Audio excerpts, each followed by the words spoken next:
All right, you should have already looked at calculating work and power. And I'm going to show you how to calculate energy. There are 3 energy equations that we're going to be working with, and all 3 are listed here. Let me show your equation sheet really quickly. So, motion, forces, circular motion, and we are down here to our energy. So work is the parallel component of your force relative to your displacement. We looked at this yesterday. And power is your work divided by time. Work is also equal to your change in energy, any kind of energy. Today we're looking at the last 3 equations on your equation sheet. Kinetic energy, gravitational potential energy, and spring potential energy.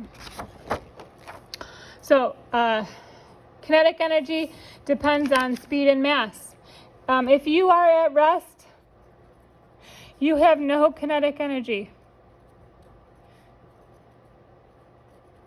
So if you have a mass, which everything does have a mass, right? You're asking yourself, is this thing moving? Yes or no? And if it's moving, it has kinetic energy, regardless of where it is located. Gravitational potential energy. Right? Again, we all have a mass, but are you at some height? If the answer is yes, you have gravitational potential energy. All right, my mass is in kilograms. My G is still 9.8 meters per second squared when you're here on Earth.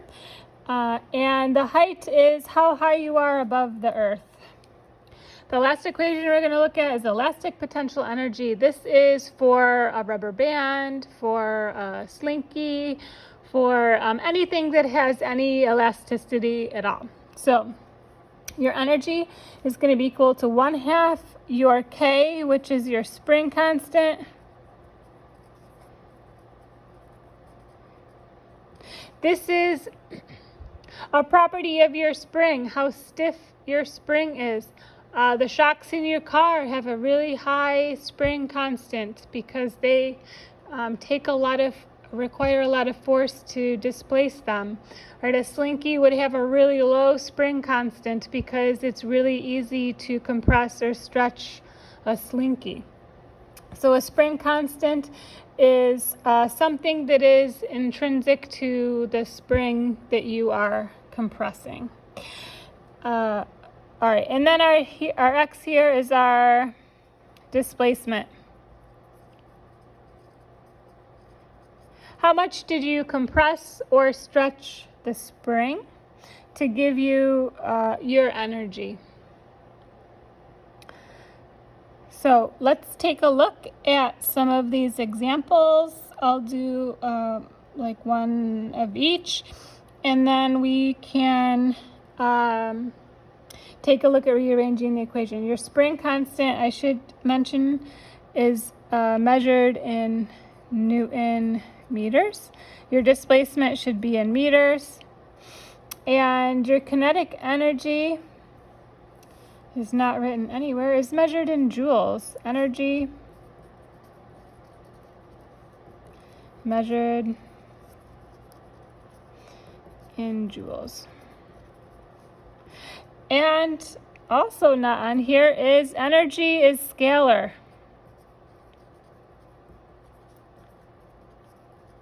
Just like work. So work done is equal to your change in energy. And both work and energy are measured in joules. Both scalars. You could have changed from a higher energy to a lower energy, right, which would say that you have negative work being done, but your energy will never be negative. Okay, let's take a look. Just to be consistent, mass is in kilograms, right? Your acceleration due to gravity is in meters per second squared, and your height is in meters, right? Velocity is in meters per second. Okay, let's try a few. So 70 kilogram man, this is my mass, walks with a speed of 2 meters per second. What is his kinetic energy? So I have my variables.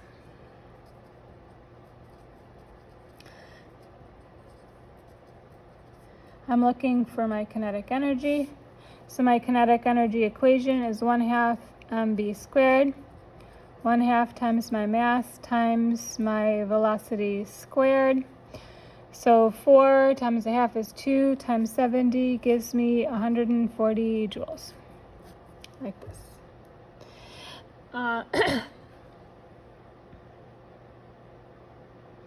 I think you got it. Rearranging your kinetic energy equation. If I want mass by itself, I'm going to multiply 2 times both sides to get rid of my 1/2. I'm going to divide both sides by my v squared to get my m by itself.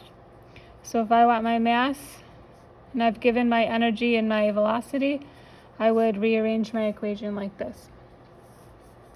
If I want my velocity by itself, I'm going to do that first step. I'm going to multiply both sides by 2. Then I'll divide both sides by m, giving me v squared. But since my v is squared, I need to square root everything to give me my velocity by itself. So that is everything you need to know about kinetic energy. Let's take a look at gravitational potential energy. Number 5 says a 1 kilogram rock, this is my mass, is a height of 100 meters.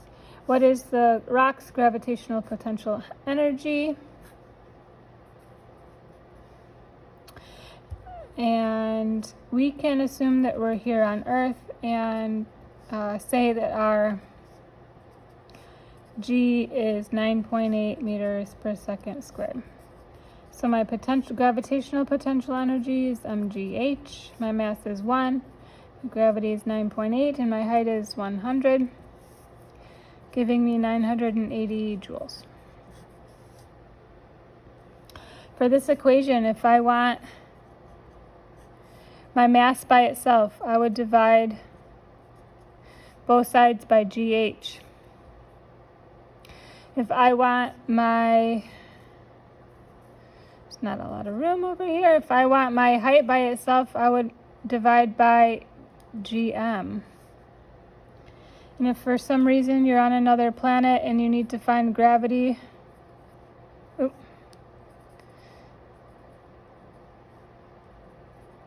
you would do your energy divided by mass times height. All right. Let's take a look at number 8. It is with spring potential energy. So I've got a mass and I have a spring constant, 300 Newton meters. The box is resting on a frictionless surface and is compressed. That's my displacement. What is the elastic potential energy? My mass is 20 kilograms. My spring constant is 300 Newton per meter. And my displacement, it was given to me in centimeters, but I need it in meters, so I'm going to convert it. So my spring potential energy is 1/2 kx squared, 1/2 300 times 0.3 squared.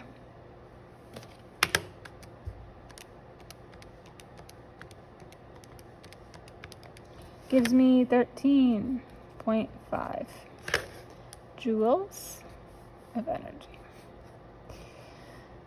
All right. Your elastic spring equation and your kinetic energy equation are very similar.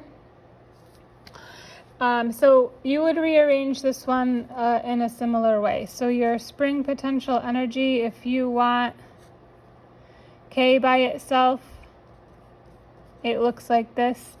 And if you want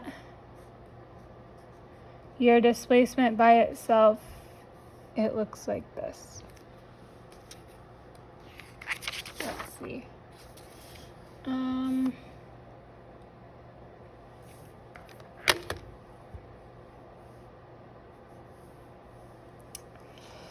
For this one, you need to take the difference between the two. So for your displacement, it's going to be 3.57 minus 2.45. This will give you your displacement, what you're putting in your equation. Everything else looks good. So I will be on Zoom tomorrow to go over, well, whenever you see this, I'll be on Zoom on Thursday the 19th to go over any questions you may have on this.